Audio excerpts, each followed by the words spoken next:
नमस्कार जन टीवी में स्वागत आपका। मैं हूं योगेंद्र। आप देख रहे हैं खास खबर, और खास खबर में हम बात करेंगे ईरान अमेरिका इजराइल युद्ध की।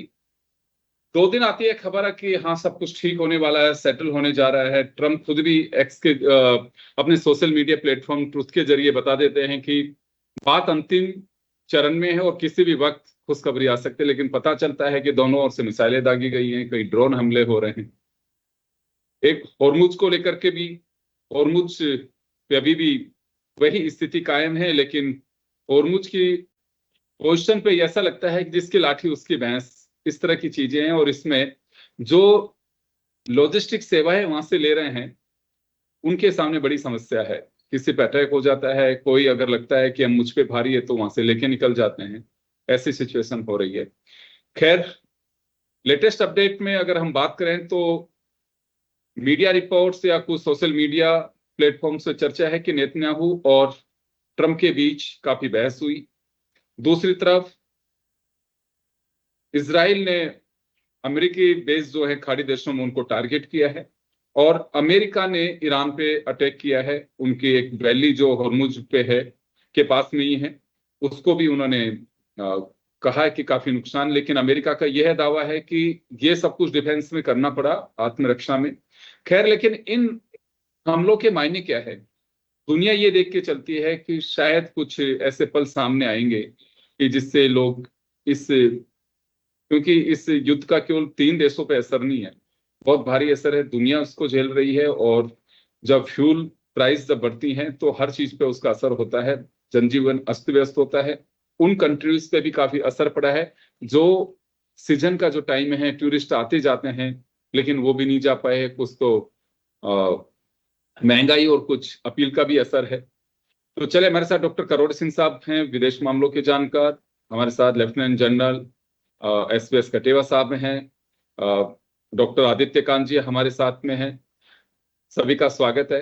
मैं डॉक्टर साहब आपके पास में आना चाहूंगा। सिंह साहब, क्या लगता है आपको कि ये कुछ जो घटनाएं हैं, ये एक दूसरे को परखने की हैं, या फिर ये लड़ाई आगे जाने की स्थिति में है? क्योंकि ये लड़ाई होगी तो अभी ये कहा जाता है कि ये महायुद्ध के रूप में ही होगी, और इसका क्या ठिकाना होगा कुछ नहीं कह सकते। तो अभी क्या उसके संकेत है, या फिर यहां से बैक भी हो सकते हैं?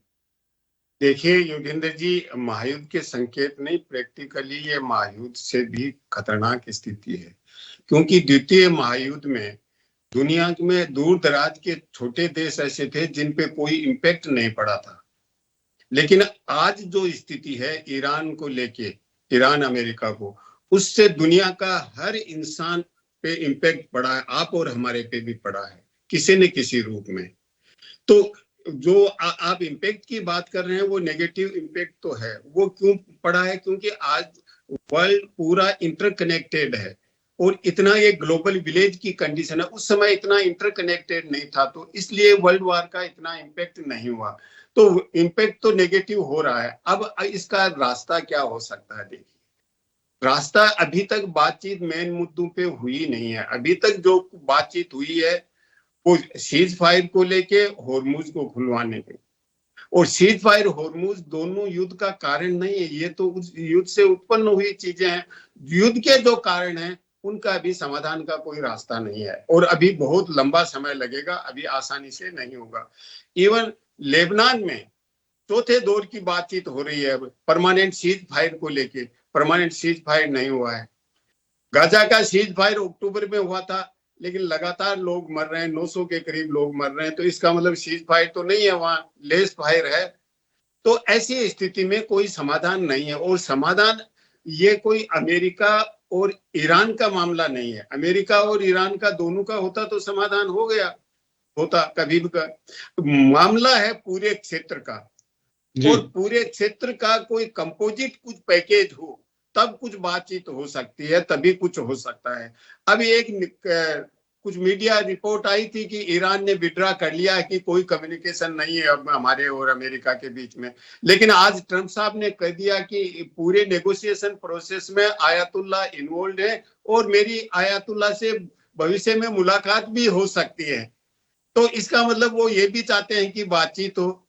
लेकिन यहाँ जो ग्राउंड पे है, स्ट्राइक काउंटर स्ट्राइक चल रहा है। तो क्या ये ज्यादा एस्कालेट होगा या पीस की तरफ जाएगा? ये है मेन क्वेश्चन। एस्कालेट नहीं होगा, नहीं इसलिए होगा कि क्योंकि ईरान इनिशिएटिव नहीं लेगा, ईरान एग्रेसर नहीं बनेगा। अमेरिका के कैलकुलेशन है वो इनके फेवर में नहीं है। अगर अमेरिका एस्कालेट करता तो जब ट्रंप के बेटे की शादी थी वो व्हाइट हाउस आया था और वहां सिचुएशन रूम में पूरा मंथन किया था, तो एस्कालेशन अमेरिका के फेवरेबल नहीं है। अब क्या हो सकता है, फिर ये स्कीर मिसेज चलती रहे और मुझे लगता है अभी लंबा खींचेगा, बातचीत नहीं होगी। क्योंकि ट्रंप तो ये भी कह रहे हैं कि ईरान अपने न्यूक्लियर वेपन के नहीं बनाने पे एग्री हो गया है, लेकिन इस तरह का कुछ नहीं हुआ है। तो ट्रंप साहब के जो स्टेटमेंट है उनकी तो विश्वसनीयता बहुत कम है जी। और लेकिन मुझे लगता है ये अस्थिरता भी उनकी एक रणनीति का पार्ट है, क्योंकि वो उनके सामने दो चीजें, रीजनल लेवल पे वो चाहते हैं कि इजराइल की सुप्रीमेसी, इजराइल को इस क्षेत्र के लीडर के रूप में स्टेब्लिश करें, ईरान को खत्म करें, डाउन करें। ग्लोबल लेवल पे वो खुद की लीडरशिप या सुप्रीमेसी बना के रखना चाहते हैं। तो दोनों ही संभव नहीं हो रहे हैं। तो ऐसी स्थिति में उनमें लगता है कि कुछ फ्रस्ट्रेशन या कुछ वो बैकी बातें कभी कभी करते हैं। अभी उन्होंने, जब आपने अभी बताया कि उनके और नेतन्याहू के बीच में बातचीत हुई, रिपोर्ट आई, बहुत ही हॉट डायलॉग हुआ, वो इसलिए हुआ कि यूरोपियन कंट्रीज हैं, उन्होंने भी इजराइल पे सैंक्शन लगाने के लिए कह दिया है। कुछ फ्रांस जैसे ने टफ स्टैंड ले लिया है। तो वो इसलिए है कि देखिए इजराइल निरंतर रूप से मार रहा है, और केवल ये नहीं है कि उनको लेबनान में हिजबुल्लाह को मार रहा है, जो ह्यूमैनिटेरियन एड लेके दुनिया के मानव अधिकार कार्यकर्ता आए थे, उनके फ्लोटिला को, उनके जहाजों को इंटरनेशनल वाटर में ईरान ने पकड़ा और पकड़ के उनको लाके हैरेस किया है। उससे पूरे यूरोपियन कंट्रीज नाराज हैं, क्योंकि उनके पास वेपन नहीं था, विदाउट वेपन थे, वो तो मानवीय सहायता लेके आ रहे थे। तो ऐसा तो युद्ध में कभी जब साम्राज्य थे उस समय भी नहीं होता था। युद्ध के कुछ नियम होते हैं कि मानवीय सहायता आ रही है तो उन पे अटैक नहीं होता है। तो इस तरह का जो इजराइल का एटीट्यूड है, मुझे लगता है ये अमेरिका को भी इजराइल के साथ होने की वजह से आइसोलेशन में ले जा रहा है, और ये ट्रंप साहब अच्छी तरह समझ गए हैं। अब इससे कैसे निकला जाए, लेकिन वो अरब कंट्रीज को ईरान से लड़वा नहीं पाए। जो रणनीति इजराइल की और अमेरिका की थी उसमें सफल नहीं रहे। लेकिन निश्चित रूप से मिडिल ईस्ट में एक अलग तरीके का अलायंस या गठबंधन बन रहा है। एक तरफ बहरीन है, यूएई है, कुवैत है, और दूसरी तरफ कतर है, सऊदी है, ओमान है, या और जॉर्डन और इजिप्ट, ये सब आ जाते हैं। तो एक तरफ वो है। तो ऐसी स्थिति में एक नए तरीके का वहां अलायंस सिस्टम हो रहा है, और इसमें मुझे लगता है कि सऊदी अरब गेनर हो सकता है कि वो एक स्टेबलाइजर फोर्स के रूप में, क्योंकि बड़ा है, इसलिए उसके लिए एक अपॉर्चुनिटी बनती है कि ईरान को और इजराइल को डाउन करके उसको स्टेबलाइजर के रूप में आगे बढ़ाया जाए। ये हो सकता है। जी बिल्कुल आप सही कह रहे हैं, क्योंकि खाड़ी देश जो है वो अमेरिका से संरक्षण चाह रहे थे, क्योंकि वो बहुत ही पीसफुली अपना व्यापार, अपना काम और अपना जनजीवन जो है वो किसी भी तरह की, सबसे बड़ी बात है यूएई में वो कभी भी इस तरह की सिचुएशन की कल्पना भी नहीं कर सकते थे जो सिचुएशन बनी है, क्योंकि वो बिल्कुल उनके आज भी वहां की खुद की अपनी आबादी से ज्यादा लोग बाहर से आकर के रह रहे हैं, और उन्हें लगता है कि इनसे हमें बड़ा फायदा हो रहा है। कई तरह के रिफॉर्म्स, इनोवेशन जो हुए हैं उसकी एक बड़ी वजह बताते हैं वो। लेकिन जब सिचुएशन बनी तो जो बेस थे यूएस के, उन्हें निशाना बनाया ईरान ने, और उसकी वजह से वहां लोगों के अंदर एक तरह का अलग ही माहौल हुआ कि हमें क्या फायदा। बीच में भी कुछ देशों ने कहा भी था कि अमेरिका से कोई संरक्षण का इन द सेंस है कि कुछ इनका एग्रीमेंट ऐसा है कि कोई भी हम पे दिक्कत आएगी तो आप हमारा साथ दोगे। लेकिन ऐसी सिचुएशन बनने के बाद भी अमेरिका कुछ कर नहीं पा रहा। अगर कुछ करता भी है तो ईरान फिर से अटैक करता है। वो कहना तो है कि यूएस के बेसेज को बना रहा है, लेकिन अंतोगत्वा जिसकी धरती पे जो इंफ्रास्ट्रक्चर होता है नुकसान तो कहीं ना कहीं मिसाल टारगेटेड होती है, लेकिन उसके आड़ में दूसरी जगह भी दहशत तो होती ही है। खैर चले, मैं जनरल साहब का रुख करना चाहूंगा। सर अब क्या लगता है आपको एक लंबा एक्सपीरियंस है सर आपको, क्या ये यहाँ से, देखिए ये तो तय है, हम कई बार इस बात को लेकर के चर्चा भी कर चुके हैं कि अमेरिका और ईरान दोनों इस युद्ध से परेशान हो चुके हैं। परेशान इजराइल भी है, लेकिन इजराइल बैक नहीं होना चाहता। इजराइल चाहता है कि जो मेरा मोटिव है उसको कंप्लीट करके ही मैं इसको खत्म करूं, लेकिन वो संभव नहीं हो पाएगा। अमेरिका काफी लंबे समय से उलझन में रह गया, क्योंकि 2.5 दिन की यात्रा करना चाह रहे थे। ये एक 28 फरवरी से अब तक का आप सफर तय कर लीजिए कितना समय लग गया है इनको। तो यहाँ आपको लगता है कि इस परेशानी सबसे बड़ा बैक होने का कारण बन सकती है, या फिर दादा देश के दादा राष्ट्रपति हैं और वो चाहते हैं कि मैं जो कुछ करूं उसके बाद ही निकलूं? वहां जाते हैं तो उन्हें परेशानी का भी सामना करना पड़ता है, जिसका जिक्र अभी उन्होंने क्या किया, घर के फंक्शन को छोड़ के व्हाइट हाउस आना पड़ा उनको कुछ मुद्दों पर चर्चा करने के लिए। तो सर क्या लगता है आपको कि कोई ऐसी नजर या कोई रूट आपको दिखाई दे रहा है कि हाँ ये एक्सट्रीम पोजीशन होगी उसके बाद बैक होंगे इससे? देखिए योगेंद्र जी, सबसे ज्यादा प्रॉब्लम अमेरिका ने जो सबसे बड़ी गलती की, इससे पहले इजराइल को वो वेपन देता था, इजराइल को फाइनेंशियल एड करता था, इजराइल को लेटेस्ट टेक्नोलॉजी देता था, और इजराइल जहां लड़ाई करनी होती थी तो ईरान के अगर लड़ाई करनी तो इजराइल ही लड़ता था। जितने भी वहां अरब कंट्रीज में लड़ाई हुई डायरेक्टली हमेशा इजराइल ही लड़ता था। अमेरिका डायरेक्टली बहुत कम इन्वॉल्व होता है। जहां जहां ये डायरेक्ट इन्वॉल्व हुए हैं वहां इनको मुंह की खानी पड़ी है, चाहे वो वियतनाम ले लो, चाहे अफगानिस्तान ले लो। एक सिर्फ इराक में थे जो वहां इनको सद्दाम हुसैन को एलिमिनेट किया, उसमें जरूर इनको सफलता मिली थी। बाकी और बड़े प्रोलॉन्ग लड़ाई के अंदर अमेरिकन ट्रूप्स को लड़ाई में झोंकना बिना वजह के, तो वहां की जो आवाम है वो तो जरूर इसके खिलाफ बोलेगी। और उससे क्या हो गया कि इसके साथ साथ यूक्रेन और रशिया की लड़ाई है। रशिया अभी लीडर होकर के दुनिया भर के उनको मार रहा है और यूक्रेन के ऊपर काफी हमले कर रहा है। यूक्रेन भी कर रहा है, पर यूक्रेन के पास जब तक नाटो और जब तक अमेरिकन एड नहीं आएगी वो लंबे समय तक लड़ाई नहीं कर सकता है। तो अभी वो यूक्रेन की लड़ाई बंद हुई नहीं, और ये लड़ाई ऐसी स्टेलमेट आ गया कि ना ही तो ये लड़ाई बंद हो सकती है और ना ही इसको आप चालू करने की हिम्मत नहीं है। क्योंकि अगर इन्होंने चला के देख लिया, इन्होंने जितने इनके पास लेटेस्ट आर्मामेंट थे, जितनी इनके पास मिसाइल थी, जितने इनके पास वो एक ऐसे वो होते हैं जो बॉम्ब जो कम से कम 100 से 150 फीट की उसको तोड़ सकते हैं, अगर वो कंक्रीट है उसको भी फोड़ सकते हैं, वो भी उन्होंने वाकई देख लिया कि, पर ये नहीं उस वहां तक जहां इनका यूरेनियम अनरिच किया हुआ यूरेनियम जो रखा हुआ वहां तक ये नहीं पहुंच पाई। इन्होंने एक पायलट को बचाने के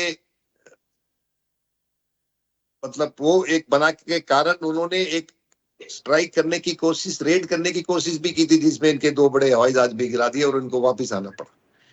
ये उस टाइम पे पता चला था कि एक पायलट को बचाने के लिए इतना बड़ा एयरफोर्स के इतने बड़े जहाज और इतने लोग मूव नहीं करेंगे।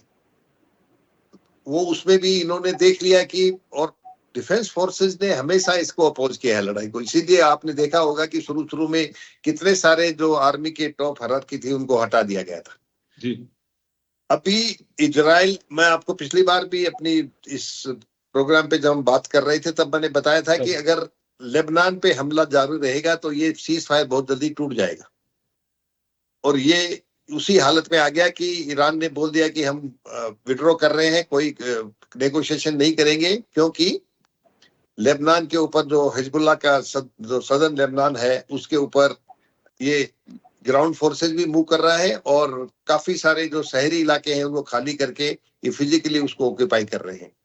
तो वो उनका अमेरिकन प्रेस जब ट्रम्प साहब ने उनको बोला कि तो वो लगता है कि उन्होंने पूरी बात नहीं मानी और उसके बाद भी 1-2 हमले हुए। हालांकि अमेरिकन प्रेसिडेंट ट्रम्प साहब पहले आदमी हैं जिन्होंने हिजबुल्लाह के साथ बोला कि हमारी उनके साथ बातचीत हुई है, जबकि हिजबुल्लाह को तो एक टेररिस्ट ऑर्गेनाइजेशन मानते हैं, उनसे सीधी बात करने लेबनान गवर्नमेंट से कर सकते हैं, हिजबुल्लाह से नहीं कर सकते, पर उनके साथ बात की। और बैकडोर चैनल काफी इसका मतलब चल रहे हैं, जैसे कि डॉक्टर साहब ने भी बताया कि एक तरफ से बोल रहे हैं कि हमारी बात ही नहीं हो रही, ईरान ने बोल दिया, और दूसरी तरफ व्हाइट हाउस से खबर आ रही है कि नेगोशिएशन चल रहा है। एक चीज जो ईरान चाहता था कि उनके सैंक्शंस हटाएं और जो उनकी उनके बैंक्स में जो पैसा है उनका जमा जो ब्लॉक कर रखा है उसे रिलीज करे। ये 2 शर्तें उन्होंने शुरू में बोला भी था कि हम आपको थोड़ा बहुत जो सैंक्शन है पार्शियल उसको लिफ्ट करेंगे और आपके ये ब्लॉक की चीजों को रिलीज कर देंगे। परंतु 2 कदम आगे चलते हैं और फिर ऐसी बात हो जाती है, जब तक अभी वो हॉर्मोज जब तक, जैसे कि डॉक्टर साहब ने बताया, हॉर्मोज तो कोई लड़ाई का मुद्दा ही नहीं था। तो जब तक इजराइल ठंडा नहीं पड़ेगा और इजराइल को अमेरिका अपने प्रेशर से उसे रोक नहीं पाएगा, यहाँ पे शांति बहाल होना बहुत मुश्किल है। अभी आप देख रहे हैं कि गाजा के अंदर कितने देर पहले लड़ाई बंद हुई थी, परंतु अभी वो कोशिश कर रहे हैं कि गाजा के अंदर काफी इलाके के अंदर वो इजरायली पॉपुलेशन को लाके बसाना चाह करके वहां की डेमोग्राफी चेंज करना चाहते हैं, जिससे कि वहां इस तरह के आगे कोई ये जो पैलेस्टाइन स्टेट था उसको ग्राउंड पे सारे उनको खत्म करना चाहते हैं। रिकग्नाइज तो वैसे भी नहीं कर रहे, पर वो जो थोड़ी बहुत उनकी वेस्ट बैंक और गाजा में जगह थी उसको भी वो, उसमें भी वो अपनी जो जूस की पॉपुलेशन है उसको लाके वहां बसाना चाहते हैं, जिससे कि वहां वो माइनॉरिटी में नहीं रहे और जो पैलेस्टीन है तो उनको वहां पर तो इतने जबरदस्त भूखमरी हो रखी है और जितनी एड आ रही है उसे वो आने नहीं दे रही। इसके बारे में कोई कुछ नहीं बोल रहा है, पूरी दुनिया का कोई लीडर कुछ नहीं बोल रहा है। तो ये एक बहुत बड़ी अजीब बात है कि क्योंकि 3-4 जगह पे लड़ाइयां चल रही हैं तो उसके बारे में वो कोई बात ही नहीं कर रहा है और वहां नेतन्याहू मर्जी से करे जा रहा है जो कुछ उन्होंने करना है। और वहां बच्चे बूढ़े और कितने सारे लोग, कई हजारों लोग वहां बिना निहत्थे लोग मारे गए हैं। तो ये ऐसी सिचुएशन में जब तक नेतन्याहू और ट्रंप की एक पेज पे नहीं आएंगे दोनों, तब तक आगे चलना मुझे मुश्किल लग रहा है। बिल्कुल, क्योंकि वही सबसे बड़ी बात है सर, क्योंकि ये मीडिया कयास है या रिपोर्ट से हैं, कुछ इस तरह की बातें आ रही हैं कि दोनों के बीच काफी क्यों गर्मा गर्मी भी हुई है। खैर, लेकिन अब ये तो सब कहना है, अब कितनी बातें सच हैं ये कहना बहुत मुश्किल है। आदित्य कांत जी हमारे साथ में जुड़े हुए हैं। सर, क्या लगता है आपको कि ये किस सिचुएशन में, देखिए एक तो अंधा युद्ध कहूंगा इसे मैं, कोई वैसा युद्ध नहीं, अंधा युद्ध है। अमेरिका क्यों गया, अमेरिका के खुद के समझ में नहीं आ रहा। अमेरिका को जो कहा गया था, क्योंकि इजराइल का तो अपना एक हित है और ये अपेक्षित था कि इनके आपस में हो सकता है, पर ईरान इजराइल का भी कोई बहुत वैसा नहीं था, क्योंकि लेबनान के चक्कर में ये आपस में उलझे हैं। तो कुछ इसकी राह दिखाई दे रही है कि हाँ जल्दी बैक होंगे। योगेंद्र जी, राह तो इसमें ऐसा है कि कंक्रीट हमें कुछ नहीं दिखाई दे रहा है, लेकिन ऐसा है कि एस्केलेट होने के भी हमें चांसेस ज्यादा नहीं लग रहे हैं। और इसमें एक चीज अगर हम देखें तो जहां तक ट्रंप साहब की है, उनकी जो इनकंसिस्टेंसी है, उनके जो वर्जन्स रहे हैं, उनके यू टर्न्स रहे हैं, उसका भी इसमें, उसकी वजह से जो मेरे ख्याल से जो क्लैरिटी अब तक आनी चाहिए थी नेगोशिएशंस को लेके या बातचीत को लेके, वो नहीं आ पा रही है। और एक जो ट्रंप के उनके जो स्टांसेस हैं, जिसको वो जिस तरह से प्रोजेक्ट करते हैं, जैसे वो जो भी एग्रीमेंट की टर्म्स एंड कंडीशंस के बारे में जब भी बात होती है तो हमने देखा है कि ट्रंप साहब उससे पहले ही प्रोजेक्शन ये करते हैं कि सारी टर्म्स एंड कंडीशंस उनकी तरफ से जो हैं वो ईरान मानने को तैयार है। और वो उसकी प्रोजेक्शन इस तरह से करते हैं कि जैसे ये उनकी विक्ट्री हो रही है, या अगर वो एग्रीमेंट होता भी है या उसके बाद बैक ट्रैक भी हो जाता है। तो इसमें एक चीज तो एमर्ज होकर आ रही है कि ट्रंप साहब को खुद शायद अभी क्लैरिटी नहीं है, जैसा मेरे से पहले वाले एक्सपर्ट्स भी हम बात कर रहे थे, कि एक तो ट्रंप साहब को ऐसा नहीं लग रहा है कि वो उस पर फ्री हैंड लेके independently on his own he can decide, जो दिख रहा है, और जिसमें इजराइल को लेके उनकी लिमिटेशंस आ रही हैं कि वो अपने आप से किसी भी नतीजे पर नहीं पहुंच पा रहे हैं। दूसरा, उनके लिए फेस सेविंग बहुत इंपॉर्टेंट हो गई है, जो वो किसी तरह से कर नहीं पा रहे हैं। लेकिन मुझे इसमें एक फैक्टर और नजर आ रहा है कि शायद जैसे जुलाई 3 उनका एनिवर्सरी होती है या इंडिपेंडेंस डे यूएस के हिसाब से जो होता है, तो शायद हो सकता है उससे पहले वो कोशिश करें कि उस टाइम में एक बड़ी प्रोजेक्शन हो सके कि हमने somehow we have reach some conclusion जहां हम पहुंच पाए हैं।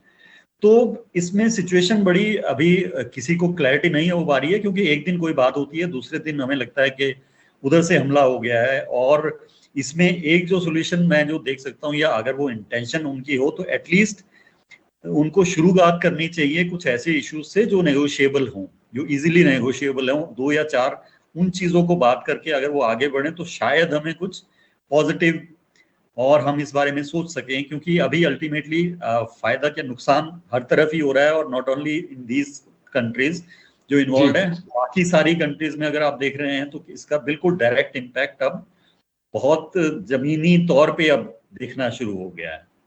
जी योगेंद्र जी, तो मुझे लगता है कि अभी हमें थोड़ा देखना पड़ेगा। यस, अभी क्योंकि जैसे मैंने स्टार्टिंग में भी कहा था कि कुछ अभी ऐसी स्थिति बनती नहीं दिखाई दे रही है, क्योंकि एक दिन लगता है कि चलिए कुछ बात आगे बन रही है, वो अपने ट्रूथ सोशल मीडिया पे डालते हैं कि हमारी बात हो चुकी है। जैसे अभी जनरल साहब और डॉक्टर साहब ने भी बताया कि स्थिति बनती जा रही है, कभी भी खुशखबरी आ सकती है। मुझे तो यहाँ तक ध्यान है कि जब इनके रक्षा मंत्री आए थे इंडिया, तब वो ये बात भी कह रहे थे कि किसी भी वक्त आपको एक अच्छी सूचना मिल सकती है। तो वो वक्त भी काफी निकल गया, वो यूएस भी पहुंच गए वापस, लेकिन वो वक्त कौन सा आया, क्योंकि हम लोग सब डायरेक्ट युद्ध में कोई हमारा इन्वॉल्वमेंट नहीं है, लेकिन युद्ध की वजह से हमारी अर्थव्यवस्था का इन्वॉल्वमेंट जरूर हो रहा है। लोग पैनिक हो रहे हैं, परेशान हो रहे हैं। भारत ही नहीं, जिनका भी वहां से हॉर्मुज स्ट्रेट या फिर वहां जो सिचुएशन का जो सामना करना पड़ रहा है फ्यूल का, उनको तो सामने तो दिक्कत है, विकास कार्यों पे काफी असर पड़ा है। और सबसे बड़ी बात ये देखिए कि अगर ये युद्ध और खिंचता है तो आने वाले दिनों में जब फसल बुआई का समय होगा तो खाद की किल्लत का भी सामना कई देशों को करना पड़ सकता है। मैं समय कम है, लेकिन मैं एक मिनट के लिए आना चाहूंगा करोड़ी सिंह साहब के पास में और सभी के पास में। सर, क्या लगता है आपको कि अगर ये लड़ाई पहले तो आपको लगता है कि खींचेगी भी? और देखिए योगेंद्र जी, जंग होता है उसमें इन्वॉल्व होना, जंग शुरू करना आपकी चॉइस होती है, निकलना आपकी चॉइस नहीं होती, घटनाएं ले ये बड़ी जाती बात है है जी। यूक्रेन और रशिया में आप देखिए 4 साल से ऊपर हो गया। रशिया ने ये इमेजिन ही नहीं किया होगा, वो ज्यादा से ज्यादा 1 हफ्ते का मान के चल रहे थे, क्योंकि मान के चल रहे थे यूक्रेन बहुत कमजोर है। ईरान उतना कमजोर भी नहीं था, और ईरान की जो ज्योग्राफी है वो भी बड़ी खतरनाक है। तो ऐसी स्थिति में ट्रंप साहब आ तो गए, अब उनको निकलने का रास्ता नहीं दिख रहा कि वो ग्रेसफुल्ली डिग्निफाइड तरीके से कैसे निकले, क्योंकि उन्होंने ये कह दिया है कि क्योंकि जब आपके सामने कोई स्टैंडर्ड है तो आप तुलना कर सकते हैं। तो ट्रंप साहब ने ये कहा कि जो JCPOA था ईरान के साथ पहले समझौता जिसको मैंने विड्रा किया था, उससे अच्छा समझौता करूंगा। तो वो न्यूक्लियर को लेके अच्छा समझौता नहीं हो सकता, ये कितने प्रयास कर लें, और जब तक वो अच्छा, क्योंकि वहां तुलना हो रही है, तुलना नहीं हो तो कोई दिक्कत नहीं है, आप थोड़ा सा उधर उधर हो सकते हैं, लेकिन जहां तुलना हो रही है वहां बड़ा मुश्किल है। तो मुझे लगता नहीं कि अभी कोई तत्काल कुछ होगा, ये स्किर मिसेज चलते रहेंगे। हाँ, आदित्य जी ने सही कहा कि अमेरिका की 2050वीं वर्षगांठ पर वो पंप एंड शो से सेलिब्रेट करना चाहते हैं, जो पहले उन्होंने अनाउंस भी कर दिया था, प्रेसिडेंट बनने से पहले ही अनाउंस कर दिया था। तो उसको किस तरीके से वो जीत के साथ सेलिब्रेट करना चाहते हैं, लेकिन लगता नहीं कि जीत के साथ सेलिब्रेट होगी। और एस्कालेट वो कर नहीं सकते, क्योंकि एस्कालेट करने में अमेरिका को ज्यादा नुकसान होगा, प्रतिष्ठा की दृष्टि से, सुपर पावर की दृष्टि से, क्योंकि अमेरिका की आज स्थिति ये हो गई है कि इतिहास में हमने कहा कॉलोनियल ओवररीच ये सिद्धांत था कि कॉलोनी तो बन गई, उनको मेंटेन करना मुश्किल था। आज अमेरिकन डोमिनेशन ओवररीच की स्थिति है, अमेरिका ने पूरी दुनिया पे अपना प्रभाव जमा लिया, सब जगह सैन्य अड्डे जमा लिए, अब उनको मेंटेन करना और अपना प्रभुत्व बनाए रखना मुश्किल हो रहा है। जी योगेंद्र जी। जी बिल्कुल, आप सही कह रहे हैं। वही स्थिति यहाँ इस युद्ध में लग रही है कि रिजीम चेंज करने की जो बात थी वहां तक ठीक था, क्योंकि कई बार ये बात चर्चा भी होगी, मोसाद ने सब कुछ कहा, CIA ने उसने पूरी तरह से वेरीफाई नहीं किया, और ट्रम्प साहब कूद गए इसमें कि 2.5 दिन में तो मैं बैक हो जाऊंगा। और आपने बहुत बड़ी बात कही है कि आप जाना आपकी चॉइस है, आप युद्ध से बाहर कब निकलेंगे आपके हाथ में नहीं है। मैं चलिए जनरल साहब का रुख करना चाहूंगा। सर, ये आपसे जुड़ा मुद्दा है कि युद्ध तो शुरू कर दिया इन्होंने मिलकर के, आपस में मिलकर के तो कौन करता, हाँ, लेकिन एक दूसरे के खिलाफ कर दिया। लेकिन अब निकलने का सेना में क्या तरीका होता है, कैसे निकल सकते हैं इससे बाहर? देखिए योगेंद्र जी, इससे बाहर निकलने का तरीका यही है कि अभी या तो उनकी कोई अच्छी आपस में उनकी डील हो जाए, पर डील तब होगी अगर उनका जो यूरेनियम है उसके पर आके रुक जाएगा, न्यूक्लियर उनका जो प्रोग्राम है। और जो ट्रम्प साहब ने ओबामा का बनाया हुआ एक ट्रीटी था जिससे कि थोड़ी बहुत शांति चल रही थी, उनको उन्होंने आते ही उसको पहले उस ट्रीटी को खत्म कर दिया कि मैं इससे अच्छी ट्रीटी बनाऊंगा, क्योंकि उनको ऐसा लग रहा था कि अमेरिका उनको फीडबैक, इसीलिए तो वो नाराज है इजराइल से और CISA की। आपने क्या इंटेलिजेंस दिया? उन्होंने सबने बोला कि आप थोड़े दिन के बाद 5-6 दिन में रेजिम चेंज हो जाएगी, और जिस तरह से वहां पे जो अपराइजिंग की थी यूथ के थ्रू, उन्होंने जब बताने की कोशिश की थी रिजीम चेंज के लिए, जब अयतुल्लाह खोमेनी जिंदा थे, तब कुछ नहीं हो पाया, उनको सबको दबा दिया उन्होंने। और अभी जब जिस तरह से उन पे हमला हुआ और जिस तरह से उनकी पूरी की पूरी हायरार्की को एलिमिनेट कर दिया, खास करके जो अयतुल्लाह खोमेनी थे, वो उनके सिर्फ कंट्री के हेड नहीं थे, वो एक सेक्ट, मुस्लिम सेक्ट के पूरी दुनिया के रिलीजियस हेड थे। शिया सेक्ट का उनके ऊपर पूरी दुनिया में, हमारे हिंदुस्तान में भी, यूपी और जम्मू कश्मीर में आपने उनकी मौत के समय काफी यहाँ भी प्रदर्शन हुए थे। ये उन्होंने ये नहीं सोचा था, और उनकी डेथ के कारण पूरा का पूरा ईरान जो है वो इकट्ठा हो गया। और अभी ये थोड़े दिन से बोल रहे थे कि या IRGC कमांड कर रही है, या वो जो उनकी रिलीजियस बॉडी है वो उनके पास सभी पावर है।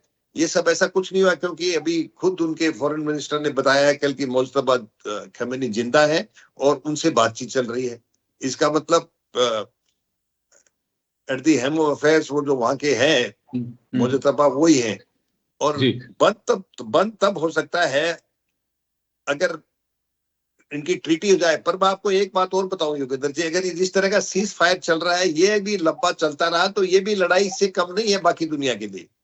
जो दुनिया की अर्थव्यवस्था है वो, ये लड़ाई बंद होगी तो कम से कम 6 से 8 महीने और लगेंगे। वो जो ऑयल के रिफाइन करने, उनको ड्रिलिंग करने, ऑयल वेल्स को वापस एक्टिवेट करना, जो स्टोरेज था उनको सबको फिर से चलाने के लिए, उस इंफ्रास्ट्रक्चर को फिर से चालू करने के लिए 6 से 8 महीने फिर लगेंगे अगर आज लड़ाई बंद हो जाए।